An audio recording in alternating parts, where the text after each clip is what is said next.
हे माता, गुरु की शक्ति को हम कैसे प्राप्त करें और माँ भगवती की कृपा हमें कैसे प्राप्त हो,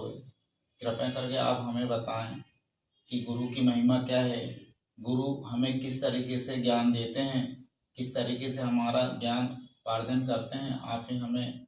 ज्ञान बताएं माता, जिससे हम अपने सारे कष्ट निवारण हो हमारे से। बड़ा सुंदर आपका प्रश्न है और यह प्रश्न बहुत कम मनुष्य कर पाते हैं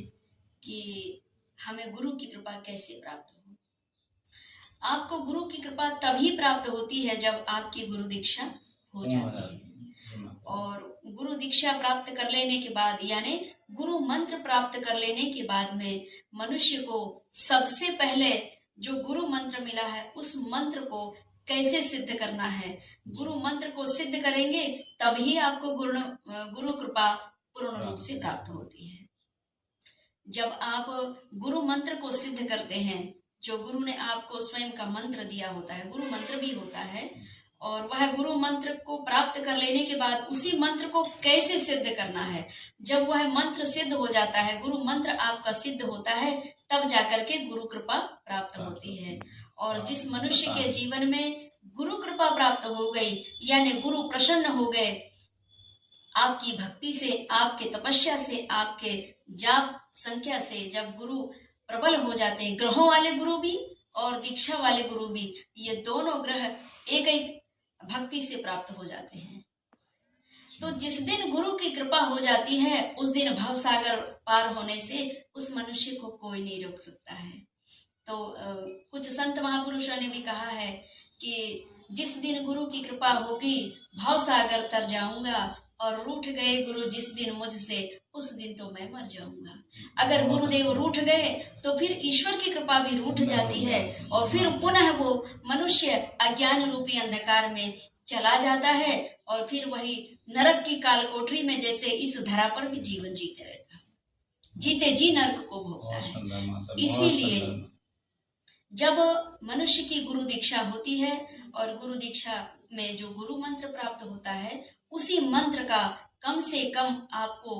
1.25 लाख जाप करना चाहिए। जब गुरु पावरफुल हो जाएगा, गुरु स्ट्रांग हो जाएगा, यानी ज्ञान चक्षु आपके खुलने लगते हैं जब आप गुरु मंत्र का जप करते हैं। जैसे ही गुरु दीक्षा मिली और गुरुदेव जी से वह गुरु मंत्र सिद्ध करने का मारबूरी से पूछो, भाई आपने हमको दीक्षा दिए हैं भगवान, हे सदगुरुदेव महाराज, आपने हमें जो गुरु मंत्र दिया है उसको मैं कैसे सिद्ध करूं, और जब वह गुरु मंत्र सिद्ध हो जाएगा तो आपको मैं कैसे प्राप्त करूं। गुरु जानता है कि मैं तुझे प्राप्त हो चुका हूं, लेकिन जागृत अवस्था में तू जहां भी रहे वहीं से बैठा बैठा मुझे तीसरे नेत्र से देख पाए, इस लायक, इस योग्य सदगुरु ही बनाते हैं। लेकिन एक बात है, गुरुदेव परीक्षा भी लेते हैं बेटे, वो कुछ भी परीक्षा ले सकते हैं, आपको पास होना है उनकी परीक्षा में। बहुत अच्छा। तो जब तक आप सदगुरु का 1.25 लाख मंत्र जप नहीं करते तब तक गुरु मंत्र सिद्ध नहीं होता है। और 1.25 लाख जप करने के बाद सदगुरु के श्री चरणों में आकर के और उनको उनके श्री चरणों का चरणोदक पान ग्रहण करके और अपने हृदय आत्मा में जो दिव्य ज्योति स्वरूप ईश्वर का दिव्य अंश समाहित है, जिसे हम आत्मा कहते हैं, आत्मा की शुद्धिकरण हो जाती है, ज्ञान इंद्रियां के जो दरवाजे हैं वो खुल जाते हैं, ज्ञान चक्षु पावरफुल हो जाते हैं। यह 10 इंद्रियों के द्वार जो भीतर जो अनेक झरोखे हैं, इंद्रिय द्वार झरोखा नाना, नाना प्रकार के 10 इंद्रियों के भीतर जो झरोखे हैं वे सब खुल जाते हैं और परमात्मा की दिव्य कृपा का प्रकाश उन 10 इंद्रियों के झरोखे से आपके भीतर में समाहित होने लगता है। और जब आपके भीतर समाहित होता है तो आपको लगने लगता है कि मेरे अंदर दिव्य तेज प्राप्त हो रहा है, मैं स्वयं भक्ति में इतना डूब चुका हूँ कि जैसे गुरु जी के अंदर जो तेज होगा शायद वही मेरे अंदर व्याप्त हो रहा है, मैं दिव्य प्रकाशवान लग रहा हूँ। ये ऐसी अनेक शुभ शुभ अनुभूतियां आपको स्वयं होने लगती है और लगने लगता है कि गुरुदेव का दिव्य ज्ञान मेरे मन मस्तिष्क से, मेरे नेत्रों से, मेरे प्रत्येक श्वास के द्वारा भीतर समा रहा है और मैं गुरु कृपा से दिव्य प्रकाशित हो रहा हूँ।